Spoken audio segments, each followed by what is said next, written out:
ಮಾಧರ ಮಧುಸ್ಯಂದ ಮಿಲಿಂದಾಯ ಮಧುದ್ವಿಷೇ ಕೃಷ್ಣಾಪಟ ಕುವಿಂದಾಯ ಗೋವಿಂದಾಯ ನಮೋಸ್ತು ನಃ. ಸರ್ವ ವೇದಾಂತ ಸಿದ್ಧಾಂತ ಗೋಚರಂ ತಂ ಅಗೋಚರಂ ಗೋವಿಂದಂ ಪರಮಾನಂದಂ ಸದ್ಗುರುಂ ಪ್ರಣತೋಸ್ಮ್ಯಹಂ. ಅಪೂರ್ವವಾದ ಸನ್ನಿವೇಶ. ಈ ಅಧ್ಯಕ್ಷನಾಗುವಂಥದ್ದು ಸ್ವಲ್ಪ ಕಷ್ಟ. ಮೊದಲನೇ ಅಧ್ಯಕ್ಷ ಭಗವಂತನಂತೆ.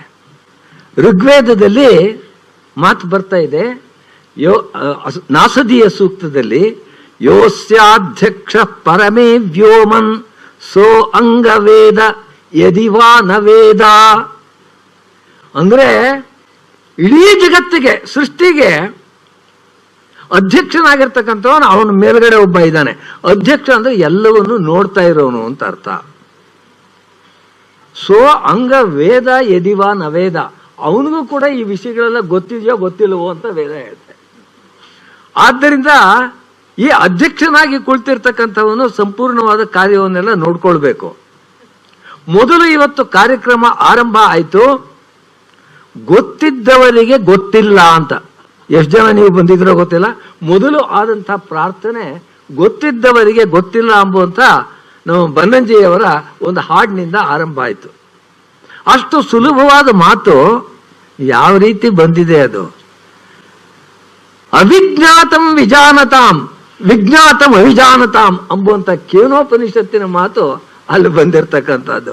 ಬನ್ನಂಜಿಯವರ ಆಡಿದಂತ ಒಂದೊಂದು ಮಾತು ಕೂಡ ಋಷಿಗಳ ವಾಕ್ಯ. ಆ ಉಪನಿಷತ್ ವಾಕ್ಯಗಳೇ ಅವ್ರ ಬಾಯಲ್ಲಿ ಕನ್ನಡದ ರೂಪದಲ್ಲಿ ಈ ರೀತಿ ಬರುತ್ತೆ. ಅವರು ಆ ರೀತಿಯಾಗಿ ಹಾಡನ್ನು ಆರಂಭ ಮಾಡಿದ ಮೇಲೆ ನಮ್ಮ ಕಾರ್ಯಕ್ರಮ ಆರಂಭ ಆದಾಗ ಅತ್ಯಂತ ಪೂಜ್ಯರಾದಂತಹ ಮಲ್ಲೇಪುರಂ ಅವರು, ಯಾದಕ್ಕೋಸ್ಕರ ಪೂಜ್ಯರು ಅಂತ ನಾನು ಹೇಳ್ತೀನಿ ಅಂತಂದ್ರೆ, ಕರ್ನಾಟಕದಲ್ಲಿ ಸಂಸ್ಕೃತ ವಿಶ್ವವಿದ್ಯಾನಿಲಯ ಆರಂಭ ಆದಾಗ ಅದಕ್ಕೆ ಯಾವ ದಿಕ್ಕಿನಲ್ಲಿ ಅದು ಹೋಗಬೇಕು ಅಂತ ಹೇಳಿ ನಿರ್ಧಾರ ಮಾಡಿ ಅಂಥ ಒಳ್ಳೆಯ ನಿಶ್ಚಯಗಳನ್ನು ತೆಗೆದುಕೊಂಡಂತ ಮಹಾನುಭಾವರಿವರು, ಸಾಮಾನ್ಯವಾದವರು.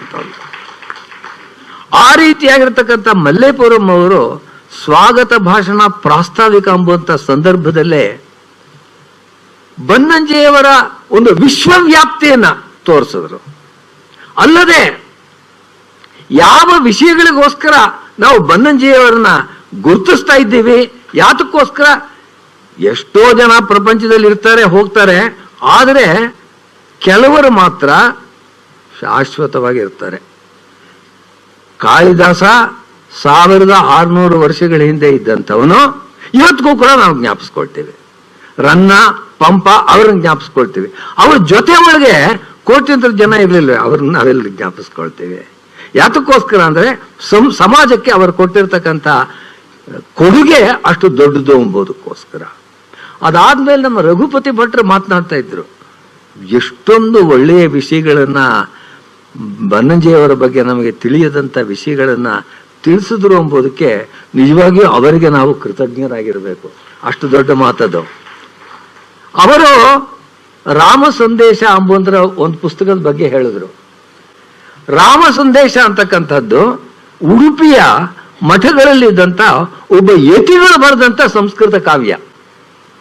ಅಲ್ಲಿದ್ದಂಥ ಸ್ವಾಮಿಗಳು ಕಾಳಿದಾಸನ ಮೇಘ ಸಂದೇಶವನ್ನು ನೋಡಿ ಆ ಮೇಘ ಸಂದೇಶಕ್ಕೆ ಸಮಾನವಾಗಿ ರಾಮನೇ ಸೀತೆಗೆ ಕಳಿಸುವಂತ ಸಂದೇಶವನ್ನ ಅದೇ ಮಂದಾಕ್ರಾಂತ ವೃತ್ತದಲ್ಲಿ ಅದ್ಭುತವಾಗಿ ಬರೆದಿದ್ದಾರೆ. ಅದನ್ನ ಸಂಪಾದಿಸಿ ಅತ್ಯಂತ ಶ್ರೇಷ್ಠವಾಗಿರ್ತಕ್ಕಂಥ ವ್ಯಾಖ್ಯಾನವನ್ನು ಮಾಡಿ ನಮಗೆ ಕೊಟ್ಟಿರ್ತಕ್ಕಂಥವರು, ಕನ್ನಡಕ್ಕೆ ಅನುವಾದ ಮಾಡಿರ್ತಕ್ಕಂಥವರು ಬನ್ನಂಜೆ ಗೋವಿಂದಾಚಾರ್ಯ. ಆ ಒಂದು ವಿಷಯವನ್ನು ಜ್ಞಾಪಿಸಿದ್ದಕ್ಕೆ ರಘುಪತಿ ಭಟ್ಟರಿಗೆ ನನ್ನ ನಮನಗಳು. ಆಮೇಲೆ ಜಯಶ್ರೀ ಮೇಡಮ್ ಅವರು ಮಾತನಾಡಿದ್ರು. ಅವ್ರನ್ನ ಕಂಡ್ರೆ ನನಗೆ ತುಂಬಾ ಹೆಚ್ಚಿನ ಗೌರವ. ಏಕೆ ಅಂತಂದ್ರೆ ಅವರು ಇಲ್ಲಿನ ಆಕಾಶವಾಣಿಯಲ್ಲಿ ನಿರ್ದೇಶಕರಾಗಿದ್ದಾಗ ನನ್ನನ್ನು ಹಲವಾರು ಬಾರಿ ಕರೆದು ಅಲ್ಲಿ ಹಲವು ಕಾರ್ಯಕ್ರಮಗಳಲ್ಲಿ ಭಾಗವಹಿಸೋದಕ್ಕೆ ಅವಕಾಶ ಕೊಟ್ಟಿದ್ರು. ಮತ್ತೆ ಅವರು ಎಡ್ವಿನ್ ಜೆರೋ ಅವರ ಮಾತನ್ನು ಹೇಳಿದ್ರು. ಎಡ್ವಿನ್ ಜೆರೋ ಅವರ ಹೆಸರು ಹೇಳಿದ್ರು. ಎಡ್ವಿನ್ ಜೆರೋ ಅವರು ನನಗೆ ಯೂನಿವರ್ಸಿಟಿ ಆಫ್ ವಾಷಿಂಗ್ಟನ್ ಸಿಯಾಟಲ್ ಅಮೆರಿಕಾದಲ್ಲಿ ಅಲ್ಲಿ 1.5 ವರ್ಷ ನನಗೆ ಗುರುಗಳಾಗಿ ಪ್ರಾಧ್ಯಾಪಕರಾಗಿ ಇದ್ದವರು. ಅವ್ರನ್ನ ಜ್ಞಾಪಿಸಿದ್ರಲ್ಲ ಜಯಶ್ರೀ ಅವರು, ಅದಕ್ಕೋಸ್ಕರ ಅತ್ಯಂತ ಹೆಚ್ಚಿನ ಸಂತೋಷವನ್ನ ನಾನು ವ್ಯಕ್ತಪಡಿಸ್ತಾ ಇದ್ದೀನಿ. ಮತ್ತೆ ನನ್ನ ಮಿತ್ರರಾದಂಥ ವಿದ್ವಾನ್ ಮಿತ್ರರಾದಂಥ ಘನ ಭಟ್ಟರು ಎಷ್ಟು ಚೆನ್ನಾಗಿರ್ತಕ್ಕಂಥ ಎಷ್ಟೊಂದು ಅಧ್ಯಯನದ ಗುಟ್ಟಿದೆ. ಯಾರಾದರೂ ಎಲ್ಲಾದರೂ ಮಾತನಾಡಬೇಕಾದ್ರೆ ಕೇವಲ ಆ ಕಾಲದಲ್ಲಿ ಆ ಒಂದು ಸಂದರ್ಭದಲ್ಲಿ ಏನೋ ಮನಸ್ಸಿಗೆ ತೋಚುವಂಥದ್ದನ್ನು ಹೇಳೋ ವಿಷಯ ಬೇರೆ. ಆದರೆ ಯಾವ ವಿಷಯದಲ್ಲಿ ಮಾತನಾಡಬೇಕೋ ಆ ವಿಷಯದಲ್ಲಿ ಅಧ್ಯಯನ ಮಾಡಿಕೊಂಡು ಬಂದು ಸಿದ್ಧತೆ ಮಾಡಿಕೊಂಡು ಬಂದು ಮಾತಾಡೋದಿದೆಯಲ್ಲ, ಅದು ಒಳ್ಳೆಯದು. ಅದಕ್ಕೆ ಪ್ರಥಮೋದಾಹರಣೆಯಾಗಿರ್ತಕ್ಕಂಥವ್ರು ಘನ ಭಟ್ರು.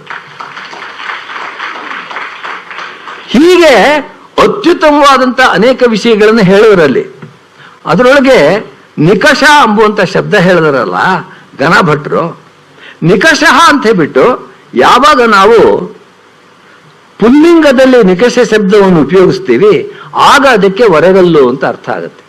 ಆದರೆ ನಿಕಷ ಅಂತ ಬಿಟ್ಟು ಆಕಾರಾಂತವಾದ ಒಂದು ಅವ್ಯಯ ಇದೆ. ಆ ರೀತಿಯಾಗಿರ್ತಕ್ಕಂಥ ಸಮಯ ನಿಕಷ ಪ್ರತಿಯೋಗೇಪಿ ಅಂತ ಬಿಟ್ಟು ಪಾಣಿಯ ಸೂತ್ರದ ಪ್ರಕಾರವಾಗಿ ನಿಕಷ ಎಂಬುದಕ್ಕೆ ಸಮೀಪದಲ್ಲಿ ಅಂತ ಅರ್ಥ ಬರುತ್ತೆ. ನಿಕಷ ಲಂಕಾಂ ಅಂದ್ರೆ ಲಂಕಾಪಟ್ಟಣದ ಸಮೀಪದಲ್ಲಿ ಅಂತ. ಆ ರೀತಿಯಾಗಿರ್ತಕ್ಕಂಥ ಸೂಕ್ಷ್ಮೇಕ್ಷಿಕೆಯಿಂದ ಬನ್ನಂಜಿಯವರು ಯಾವ ವಿಚಾರಗಳನ್ನು ಪ್ರತಿಪಾದನೆ ಮಾಡಿದ್ದಾರೆ ಅದನ್ನೂ ಕೂಡ ನಮ್ಮ ಘನ ಭಟ್ರು ತಮ್ಮೆಲ್ಲರ ಗಮನಕ್ಕೆ ತಂದಿದ್ದಾರೆ. ಅದರಿಂದ ಇದನ್ನು ನೀವು ತಿಳ್ಕೊಳ್ಬೇಕು. ಈಗ ಇದು ಅಧ್ಯಕ್ಷನಾಗಿ ನಾನು ಹೇಳಬೇಕಾಗಿರ್ತಕ್ಕಂಥ 4 ಮಾತುಗಳನ್ನು ಹೀಗೆ ಹೇಳಿದ್ದಾಯ್ತು. ನನಗೆ ಮೊದಲು ನನಗೆ ಹೇಳಿದ್ದು ನೀವು ಅಧ್ಯಕ್ಷರಾಗಿದ್ದರೆ ಸಾಕು ಅಂತ. ಆದರೆ ಇನ್ವಿಟೇಷನ್ ಬಂದಾಗ ಅಲ್ಲಿ ಮುಖ್ಯೋಪನ್ಯಾಸಕರು ಅಂತ ಒಂದು ವಿಚಾರವನ್ನು ಹಾಕಿದ್ದಾರೆ. ಆ ಮುಖ್ಯೋಪನ್ಯಾಸಕರಾಗಿ ಮಾತನಾಡಬೇಕಾಗಿರ್ತಕ್ಕಂಥ 2 ವಿಷಯ ಇದೆ. ಅದ್ರ ಬಗ್ಗೆ ಸ್ವಲ್ಪ ಮಾತನಾಡ್ತೀನಿ. ನನಗೆ ವೀಣಕ್ಕ ಅವರು ಧೈರ್ಯ ಕೊಟ್ಟಿದ್ದಾರೆ, ನಿಮಗೆ ಸಮಯದ ಮಿತಿ ಇಲ್ಲ ಅಂತ. ಜಯಶ್ರೀ ಅವರು ಏನು ಮಾಡೋ ಹಾಗಿಲ್ಲ, ಆ ಒಂದು ವಿಚಾರವನ್ನು ಕೊಟ್ಟಿದ್ದಾರೆ. ಮೊದಲನೆಯದಾಗಿ ನೋಡಿ,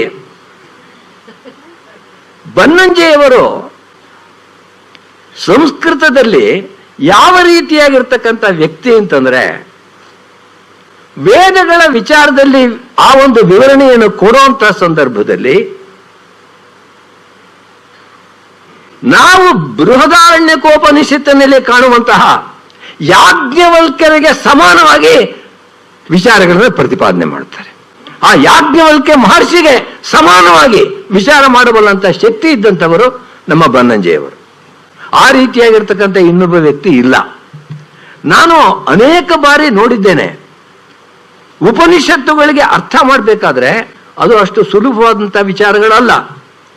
ಆದರೆ ಬನ್ನಂಜೆಯವರಿಗೆ ಆ ಒಂದು ಉಪನಿಷತ್ ಚಂದ್ರಿಕಾ ಎಂಬುವಂಥ ಗ್ರಂಥವನ್ನು ಯಾವುದು ಬರೆದಿದ್ದಾರೆ, ಆ ಉಪನಿಷತ್ ಚಂದ್ರಿಕಾದಲ್ಲಿ ನೋಡಿ, ನಿರ್ದಾಕ್ಷಿಣ್ಯವಾಗಿ ಪ್ರಾಚೀನ ಆಚಾರ್ಯರಾದರೂ ಕೂಡ ಅವರೇನಾದರೂ ತಪ್ಪು ಮಾಡಿದರೆ ಅದನ್ನು ಎತ್ತಿ ತೋರಿಸ್ತಾರೆ. ಅಷ್ಟು ಶಕ್ತಿ ಇದ್ದಂಥವರು ಅವರು. ನಮಗೂ ಅವ್ರಿಗೂ ಇರ್ತಕ್ಕಂಥ ವ್ಯತ್ಯಾಸ ಏನು? ನಾನು ವೈಯಾಕರಣ ಅಂದ್ರೆ ಸಂಸ್ಕೃತ ವ್ಯಾಕರಣವನ್ನು ಓದಿದಂಥವನು. ನನ್ನ ಮಿತಿ ಏನು ಅಂತ ಹೇಳಿದ್ರೆ, ಪಾಣಿನಿಯ ಸೂತ್ರಗಳನ್ನು ಅರ್ಥ ಮಾಡ್ಕೊಳ್ಬೇಕು, ಇದು ಹೀಗೆ ಇರಬೇಕು ಅಂತ ಹೇಳಬೇಕು, ಅದು ನನ್ನ ಮಿತಿ. ಆದರೆ ಬನ್ನಂಜೆಯವರು 2500 ವರ್ಷಗಳ ಹಿಂದೆ ಪಾಣಿನಿಯ ಸೂತ್ರಗಳನ್ನು ಯಾವುದನ್ನು ರಚನೆ ಮಾಡಿದ್ದಾನೆ, ಅದರಲ್ಲಿಯೂ ಕೂಡ ಇರ್ತಕ್ಕಂಥ ಲೋಪ ದೋಷಗಳನ್ನು ಹೇಳುವಂತ ಶಕ್ತಿ ಇದ್ದಂಥವರು ಬನ್ನಂಜೆಯವರು.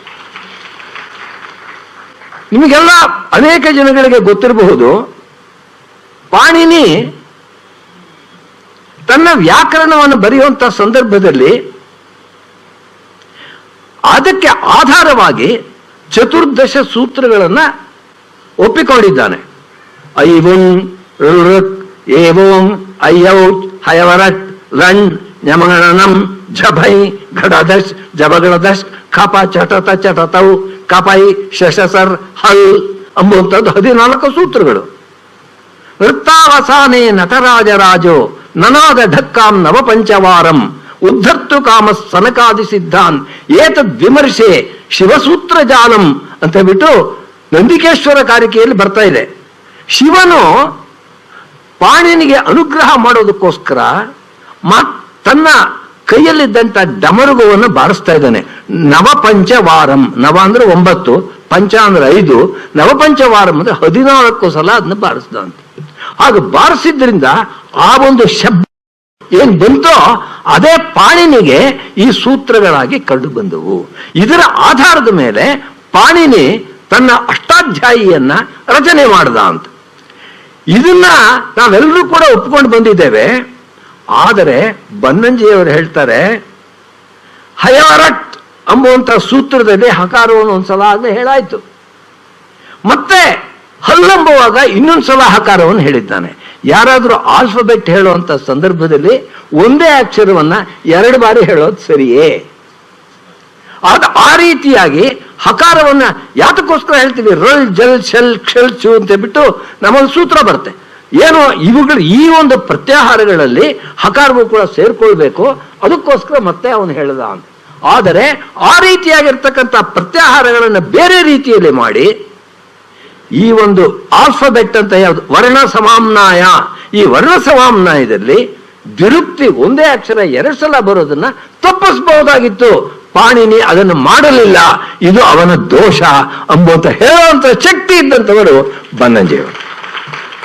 ಅದೇ ರೀತಿಯಾಗಿ ಬನ್ನಂಜಿಯವರಿಗೆ ಅತ್ಯಂತ ಇಷ್ಟವಿಲ್ಲದ ವಿಷಯ ಏನು ಅಂತಂದ್ರೆ, ಪಾಣಿನಿಯು ತಾನು ಕೊಡತಕ್ಕಂಥ ಅಕ್ಷರಗಳಲ್ಲಿ ಲಕಾರವನ್ನು ಸೇರಿಸಿಲ್ಲ. ಲ ಎಂಬುವಂತ ಅಕ್ಷರ ಇದೆಯಲ್ಲ ಅದನ್ನು ಸೇರಿಸಿಲ್ಲ. ಅದರಿಂದ ಅನೇಕ ವಿಧವಾಗಿರ್ತಕ್ಕಂಥ ದೋಷಗಳಾಗತ್ತೆ. ಈಗ ಸಂಸ್ಕೃತದಲ್ಲಿ ಕಾಲ ಕಾಳ ಈ 2 ಪದಗಳು ಕೂಡ ಇದೆ. ಎಲ್ಲದಕ್ಕೂ ಕೂಡ ಈ ಅರ್ಥವೂ ಇದೆ, ಆ ಅರ್ಥವೂ ಇದೆ ಅಂತ ಹೇಳ್ತೀವಿ. ಆದರೆ ವಸ್ತುತಃ ಭಾಷೆಯಲ್ಲಿ ಯಾವ ರೀತಿಯಾಗಿದೆ ಅಂತಂದ್ರೆ, ಕಾಲ ಅಂತ ಲಕಾರವನ್ನು ಉಪಯೋಗಿಸಿದ್ರೆ ಅದಕ್ಕೆ ಟೈಮ್ ಅಂತ ಅರ್ಥ, ಕಾಲಹ ಅಂತಂದ್ರೆ ಈ ರೀತಿಯಾಗಿರ್ತಕ್ಕಂಥ ಕಾಲ ಅಂತ. ಆದರೆ ಕಾಳ ಎಂಬುವಂತ ಲಕಾರವನ್ನು ಉಪಯೋಗಿಸಿದ್ರೆ ಅದು ಕಪ್ಪಾಗಿರುವುದು ಅಂತ ಅರ್ಥ. ಕಾಳವರ್ಣ, ಕಾಳಿ ಅಂತ ಕರಿತೀವಿ. ಅದಕ್ಕೋಸ್ಕರ ಕಾಳಿ ಅಂತ ಕರಿತೀವಿ, ಅದು ಕಪ್ಪಾಗಿರ್ತಕ್ಕಂಥ ಬಣ್ಣ ಇದ್ದಿದ್ರಿಂದ ಕಾಳ ಅಂತ ಹೆಸರು ಇಡ್ತಾರೆ ನೋಡಿ. ಅದಕ್ಕೆ ಏನರ್ಥ ಅಂತಂದ್ರೆ ಕಪ್ಪಾಗಿರ್ತಕ್ಕಂಥ ಬಣ್ಣದವರು ಅಂತ.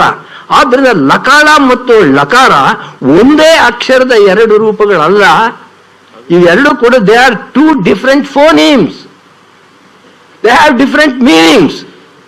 ಈ ಒಂದು ಅನೇಕ ಉದಾಹರಣೆಗಳನ್ನು ಕೊಟ್ಟು ಪಾಣಿನಿಯು ತನ್ನ ಅಕ್ಷರ ಸಮಾಮ್ನಾಯದಲ್ಲಿ ಲಕಾರವನ್ನು ಬಿಟ್ಟಿದ್ದು ತಪ್ಪು ಅಂತ ಹೇಳುವಂತ ಧೈರ್ಯ ಇದ್ದಂತ ವ್ಯಕ್ತಿ ಒಬ್ಬರೇ ಒಬ್ಬರು ಅವರ ಬನ್ನಂಜಿಯವರು. ಮತ್ತೆ ಅನೇಕ ಅನುವಾದಗಳ ವಿಷಯದಲ್ಲಿ ಮಾತು ಬಂತು.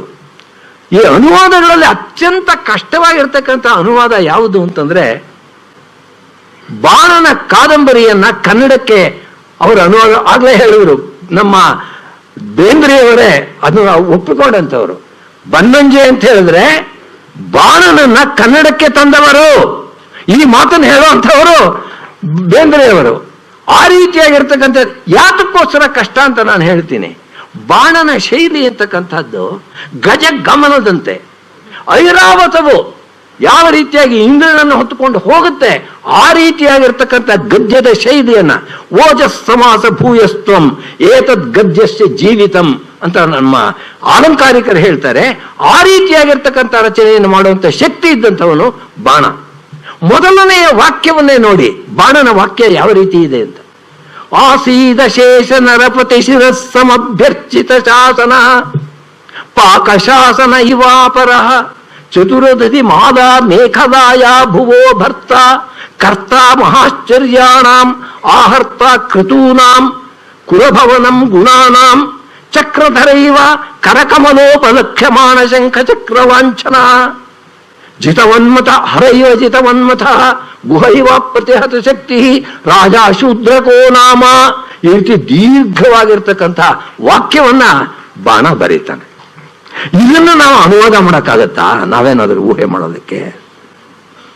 ಆದರೆ ಬನ್ನಂಜಿಯವರು ಅದನ್ನ ಅನುವಾದಕ್ಕೆ ಅಂತ ಯಾವಾಗ ತೆಗೆದುಕೊಂಡ್ರು ಆ ಸಂದರ್ಭದಲ್ಲಿ ಕನ್ನಡದ ಜಾಯಮಾನಕ್ಕೆ ಒಗ್ಗೋ ಹಾಗೆ ಮೂಲದಲ್ಲಿ ಯಾವ ವಿಶೇಷಣಗಳಿದೆ ಆ ಎಲ್ಲ ವಿಶೇಷಣಗಳನ್ನು ಕೂಡ ಪೃಥಕ್ಕಾಗಿರ್ತಕ್ಕಂಥ ಚಿಕ್ಕ ಚಿಕ್ಕ ವಾಕ್ಯಗಳನ್ನು ಮಾಡಿ ಕನ್ನಡಕ್ಕೆ ಆ ರೀತಿಯಾಗಿರ್ತಕ್ಕಂಥ ಸೌಂದರ್ಯವನ್ನು ಕೊಟ್ಟಿದ್ದಾರೆ. ಯಾವ ರೀತಿ ಶುರು ಮಾಡ್ತಾರೆ? ಈಗ ತಾನೇ ಇಷ್ಟು ದೀರ್ಘವಾಗಿರ್ತಕ್ಕಂಥ ವಾಕ್ಯ ಹೇಳಿದಲ್ಲ, ಆದ್ರೆ ಕನ್ನಡ ಅನುವಾದ ಹೇಗಿದೆ ನೋಡ್ರಿ. ಹಿಂದೆ ಒಬ್ಬ ರಾಜನಿದ್ದ, ಹೆಸರು ಶೂದ್ರಕ, ಎಲ್ಲ ರಾಜರು ಅವನಿಗೆ ತಲೆಬಾಗುವವರೇ. ಅಲ್ಲಿ ಮೂಲದಲ್ಲಿ ಏನಿದೆ? ಪ್ರತಾಪಾನುರಾಗಾವನತ ಸಮಸ್ತ ಸಾಮಂತ ಚಕ್ರ. ಅದನ್ನ ಎಲ್ಲ ರಾಜರು ಕೂಡ ಅವನಿಗೆ ತಲೆಬಾಗುವವರೇ. ಅವನು ಭೂಮಂಡಲದ ದೇವೇಂದ್ರನಂತಿದ್ದ. 4 ದಿಕ್ಕುಗಳಲ್ಲಿ ಕಡಲ ಕಿನಾರೆಯೇ ಅವನ ರಾಷ್ಟ್ರದ ಸೀಮೆ. Sea beauty of the world ಕಿನಾರೆ. ಹಿಂದಿ ಒಳಗೆ ಇರ್ತಕ್ಕಂಥ ಕಿನಾರ ಎಂಬುವಂತ ಶಬ್ದ ಕನ್ನಡಕ್ಕೆ ತೆಗೆದುಕೊಂಡು ಅದನ್ನು ಇಲ್ಲಿ ಬಳಸಿದ್ದಾರೆ ಈ ಅನುವಾದದಲ್ಲಿ. ಕಿನಾರೆಯೇ ಅವನ ರಾಷ್ಟ್ರದ ಸೀಮೆ. ಅವನ ಪ್ರತಾಪಕ್ಕೆ ಬೆಚ್ಚಿ, ಸ್ನೇಹಕ್ಕೆ ಮೆಚ್ಚಿ ಎಲ್ಲ ಸಾಮಂತರು ಅವನ ವಶವಾಗಿದ್ದರು. ಪ್ರತಾಪ ಅನುರಾಗ ಅವನತ ಸಾಮಂತ ಚಕ್ರ.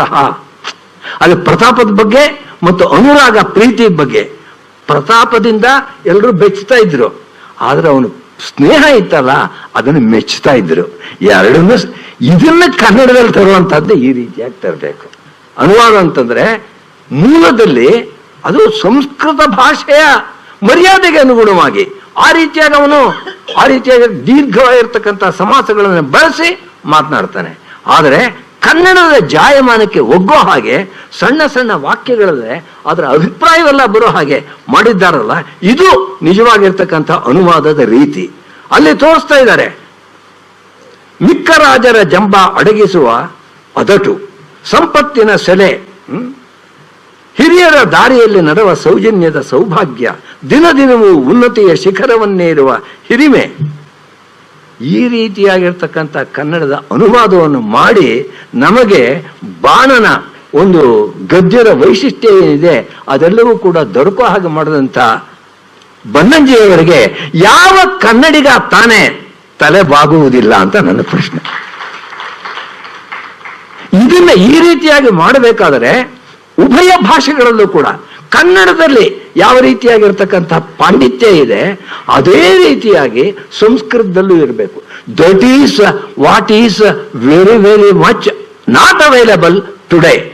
ಅನೇಕ ಸಂಸ್ಕೃತ ವಿದ್ವಾಂಸರಿದ್ದಾರೆ, ಮೂಲವನ್ನು ಹೇಳಬಲ್ಲರು, ಆದರೆ ಅದನ್ನ ಜನಗಳ ಭಾಷೆಯಾದಂಥ ಕನ್ನಡದಲ್ಲಿ ತಿಳಿಸ್ಕೊಡುವಂಥ ಶಕ್ತಿ ಅವರಿಗಿಲ್ಲ. ಅನೇಕ ಜನ ಕನ್ನಡದಲ್ಲಿ ಬಹಳ ಚೆನ್ನಾಗಿ ಮಾತನಾಡ್ತಾರೆ, ಆದರೆ ಒಂದು ಉಪನಿಷತ್ತನ್ನಾಗಲಿ, ಒಂದು ಬಾಣನ ಕಾದಂಬರಿಯನ್ನಾಗಲಿ, ಅಥವಾ ಕಾಳಿದಾಸನ ಮೇಘದೂತವನ್ನಾಗಲಿ ಮೂಲವನ್ನು ಸರಿಯಾಗಿ ಅರ್ಥಕೊಂಡು ಒಂದೊಂದು ಪದದ ಅರ್ಥವು ಕನ್ನಡದಲ್ಲಿ ಬರೋ ಹಾಗೆ ಹೇಳುವಂತ ಸಂಸ್ಕೃತ ಪಾಂಡಿತ್ಯ ಅವರಲ್ಲಿ ಇರಲ್ಲ. ನಮಗೆ what we want today, we require the persons who are ಉಭಯ ಭಾಷಾ ವಿದ್ವಾಂಸ್. ಕೇವಲ ಸಂಸ್ಕೃತ ಬರ್ತೆ ಅಂತಂದ್ರೆ ಅವರಿಂದ ಪ್ರಯೋಜನ ಇಲ್ಲ, ಕೇವಲ ಕನ್ನಡ ಬರ್ತೆ ಅಂತಂದ್ರೆ ಪ್ರಯೋಜನ ಇಲ್ಲ. ಉಭಯ ಭಾಷೆಗಳಲ್ಲೂ ಕೂಡ ನಮ್ಮ ಹಿಂದೆ ಇದ್ದಂಥ ಪಂಪನನ್ನು ತೆಗೆದುಕೊಳ್ಳಿ, ರನ್ನನನ್ನು ತೆಗೆದುಕೊಳ್ಳಿ, ಅವರಿಗಿದ್ದಂಥ ಪಾಂಡಿತ್ಯ ಯಾವ ರೀತಿಯಾಗಿರ್ತಕ್ಕಂಥದ್ದು. ಅವರ ವಾಕ್ಯಗಳನ್ನು ನೀವು ಓದಿ, ಆಗ ನಿಜವಾಗಿಯೂ ಕೂಡ ಸಂಸ್ಕೃತ ಜ್ಞಾನವಿಲ್ಲದೆ ಹೋದರೆ ಅದನ್ನು ಅರ್ಥ ಮಾಡ್ಕೊಳ್ಳೋಕೆ ಆಗೋದಿಲ್ಲ. ಪಂಪ ಯಾವ ರೀತಿಯಾಗಿರ್ತಕ್ಕಂಥ ಸಂಸ್ಕೃತ ವಿದ್ವಾಂಸನಾಗಿದ್ದ ಅಂತ ಹೇಳಿದ್ರೆ, ಆದಿಪುರಾಣದಲ್ಲಿ ಅಲ್ಲಿ ದೇವತೆಗಳೆಲ್ಲ ಬಂದು ಆಶೀರ್ವಾದ ಮಾಡುವಂಥ ಸಂದರ್ಭದಲ್ಲಿ ಸಂಪೂರ್ಣವಾಗಿ ಶಾರ್ದೂಲ ವಿಕ್ರೀಡಿತ ವೃತ್ತದಲ್ಲಿ ಸಂಸ್ಕೃತ ಶ್ಲೋಕಗಳನ್ನ, ಸಂಸ್ಕೃತ ಪದ್ಯಗಳನ್ನೇ ರಚನೆ ಮಾಡಿದ್ದಾನೆ. Pampa was able to write the work completely in Sanskrit. ಬೇಕಾದ್ರೆ ಅದರಲ್ಲೇ ಹೇಳಬಲ್ಲಂಥ ಶಕ್ತಿ ಅವನಿಗಿತ್ತು. ಆದರೆ ನಮ್ಮ ಕನ್ನಡದ ಸೌಭಾಗ್ಯ, ನಮ್ಮ ಕನ್ನಡದ ಪುಣ್ಯ, ಅವನು ಕನ್ನಡದಲ್ಲಿ ಬರೆದ. ಆ ರೀತಿಯಾಗಿರ್ತಕ್ಕಂಥ ದೊಡ್ಡ ವ್ಯಕ್ತಿಗಳು, ಅಂಥ ವಿದ್ವಾಂಸರು ನಮಗೆ ಬೇಕಾಗಿದ್ದಾರೆ. ನೋಡಿ, ಒಂದು ಉದಾಹರಣೆ ಕೊಡ್ತೀನಿ. ನಾನು ಅಂದುಕೊಂಡಿರೋ ಹಾಗೆ ಬನ್ನಂಜಿಯವರಲ್ಲದೆ ಇನ್ನು ಯಾರೂ ಕೂಡ, ಕರ್ನಾಟಕದಲ್ಲಿ 6 ಕೋಟಿ ಜನ ಇರಬಹುದು, ಆದರೆ ಬನ್ನಂಜಿಯವರಲ್ಲದೆ ಬೇರೆ ಯಾರೂ ಕೂಡ ಈ ರೀತಿಯಾದ ಅನುವಾದ ಮಾಡೋಕ್ಕಾಗ್ತಿರ್ಲಿಲ್ಲ. ಯಾವುದು ಒಂದು ಉದಾಹರಣೆ, ಕಾದಂಬರಿ ಗದ್ಯ ಕಾವ್ಯವಾದರೂ ಅದರಲ್ಲಿ ಆ ವೈಶಂಪಾಯನ ಶುಕ ಎಂಬುದು ಬಂದು ಶೂದ್ರಕ ರಾಜನ ಮುಂದೆ ಆ ರಾಜನಿಗೆ ಹೊಗಳಿಕೆಯನ್ನು ಹೇಳಬೇಕು, ಅದನ್ನ ಜಯ ಶಬ್ದ ಅಂತ ಹೇಳ್ತಾರೆ, ಅದನ್ನ ಹೇಳುವಂಥದ್ದು ಸಂಪ್ರದಾಯ. ಆ ರೀತಿಯಾಗಿ ಹೇಳೋದಕ್ಕೆ ಆ ಗಿಳಿ ಒಂದು ಸುಂದರವಾಗಿರ್ತಕ್ಕಂಥ ಶ್ಲೋಕ ಹೇಳುತ್ತೆ, ಒಂದು ಸುಂದರವಾದ ಸಂಸ್ಕೃತ ಪದ್ಯ. ಸ್ತನಯುಗಮಶ್ರುಸ್ನಾತಂ ಸಮೀಪತರವರ್ತಿ ಹೃದಯ ಶೋಕಾಗ್ನೇ ಚರತಿ ವಿಮುಕ್ತಾಹಾರಂ ವ್ರತಮಿವ ಭವತೋ ರಿಪುಸ್ತ್ರೀಣಾಂ ಎಂಬುವಂಥ ಒಂದು ಶ್ಲೋಕವನ್ನು ಹೇಳುತ್ತೆ. ಎಲ್ಲ ಶ್ಲೇಷಮಯವಾದದ್ದು, ಅಂದರೆ ಒಂದೊಂದು ಪದಕ್ಕೆ ಎರಡೆರಡು ಅರ್ಥ ಇರುತ್ತೆ. ಅಲ್ಲಿ ಚರತಿ ವಿಮುಕ್ತಾಹಾರಂ ಅಂತ ಶಬ್ದ ಉಪಯೋಗಿಸಿದ್ದಾನೆ. ಇಲ್ಲಿ ವ್ರತದ ವಿಷಯ ಬಂದಿದೆ. ವ್ರತ ಮಾಡುವಂಥವ್ರು ಏನು ಮಾಡ್ತಾರೆ? ಆಹಾರವನ್ನು ಬಿಟ್ಟಿರ್ತಾರೆ. ವಿಮುಕ್ತ ಆಹಾರಂ, ವಿಮುಕ್ತಾಹಾರಂ ಅಂತ. ಆದರೆ ಅವನು ಉದಾಹರಣೆಯನ್ನು ಕೊಡ್ತದ್ದು ಈ ಶೂದ್ರಕ ರಾಜನ ಶತ್ರುಗಳ ಸ್ತ್ರೀಯರ ಸ್ತನಗಳ ವಿಷಯದಲ್ಲಿ. ಅದಕ್ಕೆ ಯಾವ ರೀತಿ ಅರ್ಥ ಮಾಡ್ತಿದ್ದಾನೆ? ಮುಕ್ತಾಹಾರಂ ಅಂತ. ಮುಕ್ತಾಹಾರವನ್ನು ಹಾಕೊಂಡಿಲ್ಲ ಅಂತ ಅರ್ಥ ಮಾಡ್ಕೊಳ್ತೀರಾ ನೀವು? ಮುಕ್ತಾಹಾರಂ ವಿಮುಕ್ತ ಆಹಾರಂ, ಈ ಎರಡು ರೀತಿಯಾಗಿರ್ತಕ್ಕಂಥ ಅರ್ಥವನ್ನು ಇಟ್ಟು ಇಲ್ಲಿರ್ತಕ್ಕಂಥ ಪದಗಳೆಲ್ಲವೂ ಕೂಡ ಎರಡೆರಡು ಅರ್ಥದಲ್ಲಿ ಬಂದಿದೆ. ಇದನ್ನ ಕನ್ನಡಕ್ಕೆ ಅನುವಾದ ಮಾಡೋದು ಹೇಗೆ? This is a very very big challenge. ಯಾವಾಗ ಪ್ಯಾರೋನಮೇಸಿಯಾ ಅಂತ ನಾವೇನು ಹೇಳ್ತೀವಿ, ಎರಡೆರಡು ಅರ್ಥದ ಪದಗಳನ್ನು ಮೂಲದಲ್ಲಿ ಬಳಸಿರ್ತಾನೆ, ಅದನ್ನ ಕನ್ನಡಕ್ಕೆ ಇನ್ನೊಂದು ಭಾಷೆಗೆ ಅನುವಾದ ಮಾಡೋದು ಸಾಧ್ಯವಿಲ್ಲ. ಆದರೆ ಅದನ್ನು ಕೂಡ ಮಾಡಿದ್ದಾರೆ ಬನ್ನಂಜಿಯವರು. ಏನು ಉದಾಹರಣೆ? ಅವರ ಅನುವಾದ ನೋಡಿ ಎಷ್ಟು ಚೆನ್ನಾಗಿದೆ. ನಿನ್ನ ಹಗೆಯಾಳುಗಳ ಕೈ ಹಿಡಿದ ಹುಡುಗೆಯರ ಮೊಲೆಗಳೆರಡೂ ಕೂಡಿ ತಪಸ್ಸಿ ಎಳೆಸಿವೆ ನೋಡು, ಕಣ್ಣ ನೀರಲಿ ಮಿಂದು ಎದೆಯ ಕುದಿಯಲಿ ಬೆಂದು ನೊಂದು ಆಹಾರವನ್ನು ಕೂಡ ತೊರೆದು.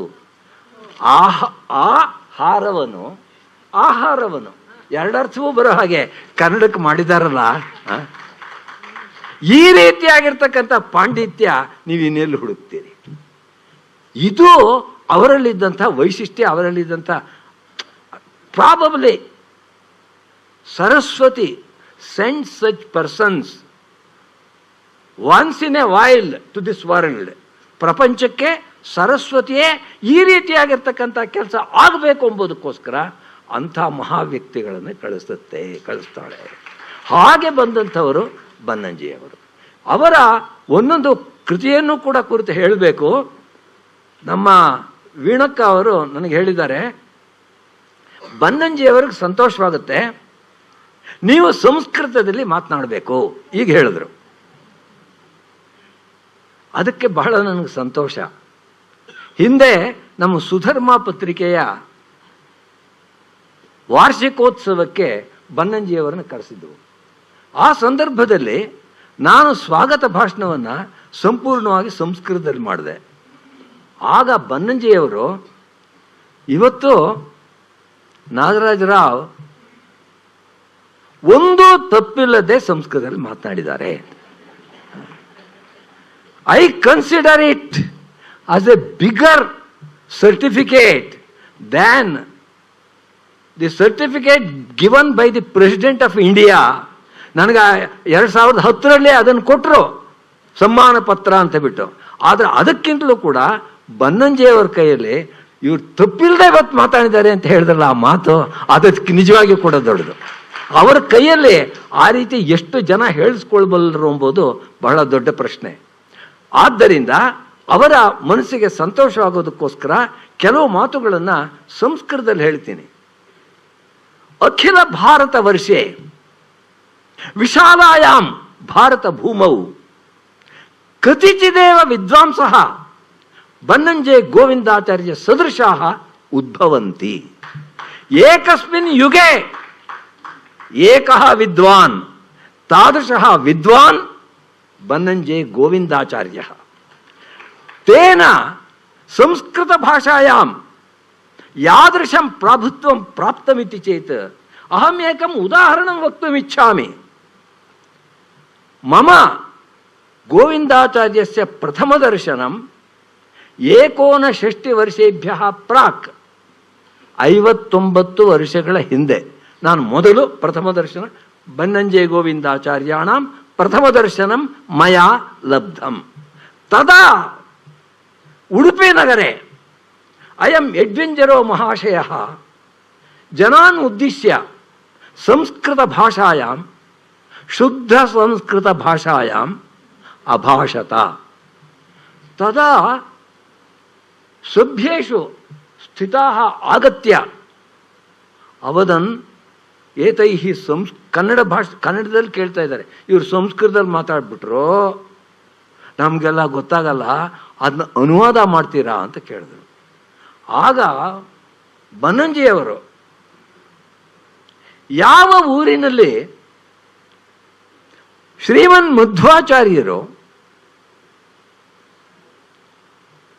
ಭಾಷ್ಯಗಳನ್ನು ಬರೆದರೋ, ಯಾವ ಊರಿನಲ್ಲಿ ಅಷ್ಟಮಠಗಳು ಇದ್ದು ಸಂಸ್ಕೃತ ವಿದ್ಯೆಯನ್ನು ಕಲಿಸ್ತಾ ಇವೆಯೋ, ಯಾವ ಊರಿನಲ್ಲಿ 100 ಸಂಸ್ಕೃತ ಕವಿಗಳು ಗ್ರಂಥಗಳನ್ನು ರಚನೆ ಮಾಡಿದ್ದಾರೋ ಅಂಥ ಊರಿನವರಿಗೆ ಈ 20ನೇ ಶತಮಾನದಲ್ಲಿ, ನಾನಿದು ಹೇಳ್ತಾ ಇರ್ತಕ್ಕಂಥದ್ದು 1966ನೇ ಇಸ್ವಿ ಒಳಗೆ ನಡೆದಂಥ ಘಟನೆ.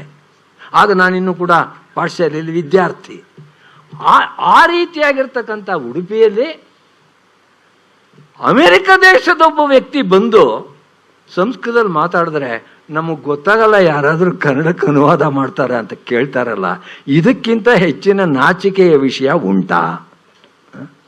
ವಯಂ ಭಾರತೀಯಾಃ ಅಸ್ಮಾಕಂ ಧಮನೀಷು ವಸಿಷ್ಠಸ್ಯ ವಾಮದೇವಸ್ಯ ಅಘಮರ್ಷಣಸ್ಯ ರಕ್ತಂ ಪ್ರವಹತಿ. ಅಸ್ಮಾಭಿಃ ಸಂಸ್ಕೃತಂ ನ ಜ್ಞಾಯತೆ, ವೈದೇಶಿಕಃ ಕಶ್ಚಿದ್ ಆಗತ್ಯ ಸಂಸ್ಕೃತ ಭಾಷಾಯಾಂ ಭಾಷತೆ, ಇತಃ ಲಜ್ಜಾ ಅಸ್ಮಾಭಿಃ ನ ಜ್ಞಾಯತೆ ಇತಿ ಇತಃ ಅಧಿಕಂ ಲಜ್ಜಾಸ್ಪದಂ ಕಿಮಸ್ತಿ. ತಸ್ಮಿನ್ ದಿವಸೆ ಬನ್ನಂಜೆ ಗೋವಿಂದಾಚಾರ್ಯೈಃ ಕನ್ನಡಾನುವಾದಃ ತಸ್ಯ ಭಾಷಣಸ್ಯ ಕೃತಃ. ಅತಃ ಅಸ್ಮಾಭಿಃ ಅದ್ಯ ಏತತ್ ಬನ್ನಂಜೆ ಗೋವಿಂದಾಚಾರ್ಯಾಣಾಂ ದರ್ಶನಂ ಕೃತ್ವಾ ತೇಷಾಂ ಗ್ರಂಥಾನ್ ಪಠಿತ್ವಾ ಅಸ್ಮಾಭಿಃ ಅಯಂ ಸಂಕಲ್ಪಃ ಕರ್ತವ್ಯಃ. ಕನ್ನಡ ಭಾಷಾಯಾಃ, ತೆಲುಗು ಭಾಷಾಯಾಃ, ಮಲಯಾಳ ಭಾಷಾಯಾಃ, ಹಿಂದಿ ಭಾಷಾಯಾಃ ಜ್ಞಾನಂ ನಿಷ್ಕೃಷ್ಟಂ ಪ್ರಾಪ್ತವ್ಯಂಚೇತ್ ಸಂಸ್ಕೃತ ಜ್ಞಾನಂ ಅವಶ್ಯಕಂ. ಕನ್ನಡ ಭಾಷಾಯಾಃ ವ್ಯಾಕರಣಂ ಕದಾ ಜ್ಞಾಯತೆ? ಯದಾ ವಯಂ ಪಾಣಿನಿಂ ವಶೀಕುರ್ಮಃ ತದಾ ಜ್ಞಾಯತೆ. ಅತಃ ಸಮಗ್ರೆ ಪ್ರಪಂಚೆ ಯಸ್ಯಾಹ ಭಾಷಾಯಾಹ ಅಧ್ಯಯನಾಯ ಪ್ರಯತ್ನಾಃ ಭವಂತಿ. ಇದಾनीं षड्वर्षेभ्यः पूर्वं प्यारिस् नगरे संस्कृतदिनम् आचरितम्. तत्र संस्कृतभाषायां भाषितुम् अहम् आहूतः. तत्र जनाः एतादृशीं भाषां श्रुत्वा मधुरा इयं भाषा, ललिता इयं भाषा, अस्याः ज्ञानं प्रपंचे सर्वेषां भवतु. वयं ब्रूमः किं केवलं ब्राह्मणाः संस्कृतम् अधीयते? न तथा. केवलं किं पुरुषाः तथा कुर्वन्ति? न तथा. संस्कृतभाषायां वेदाः अतीव प्राचीनाः. वेदेषु अनेकेषां मन्त्राणां ऋषयः महिलाः. महिला ऋषयः सन्ति, 20 महिला ऋषयः सन्ति. एवं विजयनगर साम्राज्यस्य एका राज्ञी गंगादेवी संस्कृत भाषायां महाकाव्यम् अरचयत्. ಏವಂ ಅನ್ಯಾ ರಾಜ್ಞಿ ತಿರುಮಲಾಂಬಾ ಸಾ ವರದಾಂಬಿಕಾ ಪರಿಣಯ ಚಂಪುಂ ರಚಯಾಮಾಸ ಅದ್ಯಾಪಿ ಲಭ್ಯತೆ. ಅತಃ ಯದಿ ಅಸ್ಮಾಭಿಃ ನಿಶ್ಚಯಃ ಕ್ರಿಯತೆ ಅಸ್ಮಾಕಂ ದೇಶಸ್ಯ ಭಾಷಾಂ ಸಂಸ್ಕೃತ ಭಾಷಾಂ ವಶೀಕರ್ತುಂ ಅಸ್ಮಾಭಿಃ ಸರ್ವೈರಪಿ ಶಕ್ಯತೆ. ಬಿಲ್ಹಣಾಖ್ಯಃ ಕವಿಃ ಕಾಶ್ಮೀರದೇಶೇ ಜಾತಃ ಸಮಗ್ರಂ ಭಾರತಂ ಪ್ರವಾಸೀಕೃತ್ಯ ತೇನ ಕಥ್ಯತೆ ಸ್ವದೇಶಸ್ಯ ವಿಷಯೇ ಕಾಶ್ಮೀರಸ್ಯ ವಿಷಯೇ. ಬ್ರೂಮಃ ಸಾರಸ್ವತ ಕುಲಭುವ ಕಿಂ ವಿಧೆ ಕೌತುಕಾನಾಂ ತಸ್ಯಾನೇಕಾದ್ಭುತ ಗುಣಕಥಾ ಕೀರ್ಣ ಕರ್ಣಾಮೃತಸ್ಯ ಯತ್ರ ಸ್ತ್ರೀಣಾಮಪಿ ಭವತೀಭಿಃ ಸರ್ವಾಭಿರಪಿ ಏತಜ್ಞಾತವ್ಯಂ ಯತ್ರ ಸ್ತ್ರೀಣಾಮಪಿ ಕಿಮಪರಂ ಜನ್ಮ ಭಾಷಾವದೇವ ಪ್ರತ್ಯಾವಾಸಂ ವಿಲಸತೆ ವಚ ಸಂಸ್ಕೃತಂ ಪ್ರಾಕೃತಂಚ. ಪ್ರತ್ಯಾವಾಸಂ ಪ್ರತಿಗೃಹಮಪಿ ಸ್ತ್ರೀಣಾಮಪಿ ಮುಖೇ ಸಂಸ್ಕೃತಂ ಪ್ರಾಕೃತಂ ಜನ್ಮ ಭಾಷಾ ಚ ಇತಿ ಭಾಷಾತ್ರಯಂ ನೃತ್ಯತಿ ವಿಲಸತಿ ಶೋಭತೆ. ಪ್ರಯತ್ನಃ ಕರ್ತವ್ಯಃ ತಾವದೇವ. ಅತಃ ಯದಾ ವಯಂ ಬನ್ನಂಜೆ ಗೋವಿಂದಾಚಾರ್ಯಾಣಾಂ ಸ್ಮರಣಂ ಕುರ್ಮಃ ತದಾ ಅಸ್ಮಾಭಿಃ ಏತದ್ ಜ್ಞಾತವ್ಯಂ. ತಾದೃಶಂ ಪಾಂಡಿತ್ಯಂ ತಾದೃಶಂ ವೈದುಷ್ಯಂ ಶಬ್ದ ಬ್ರಹ್ಮ ಜಗಾಫುಷಿ ಜಗೃಹುಷಿ ವೈಶೇಷಿಕಂ ಸಾಫುಷಿ ತರ್ಕೋನ್ಮರ್ದಂ ತಾದೃಶಿ ಶೇಮುಷಿ ಬನ್ನಂಜೆ ಗೋವಿಂದಾಚಾರ್ಯಾಣಾಂ ಆಸೀತ್. ತಾದೃಶಂ ಪ್ರಾಪ್ತುಂ ಅಸ್ಮಾಭಿಃ ಸರ್ವೈರಪಿ ಪ್ರಯತ್ನಃ ಕರ್ತವ್ಯಃ ಸಂಕಲ್ಪಃ ಕರ್ತವ್ಯಃ ಇತಿ ಏತಾದೃಶೇ ಸಮಾರಂಭೆ ವಿಶೇಷತಃ ಮಲ್ಲೇಪುರ ವೆಂಕಟೇಶ ಮಹಾಭಾಗಾನಾಂ ಸಾನ್ನಿಧ್ಯೆ.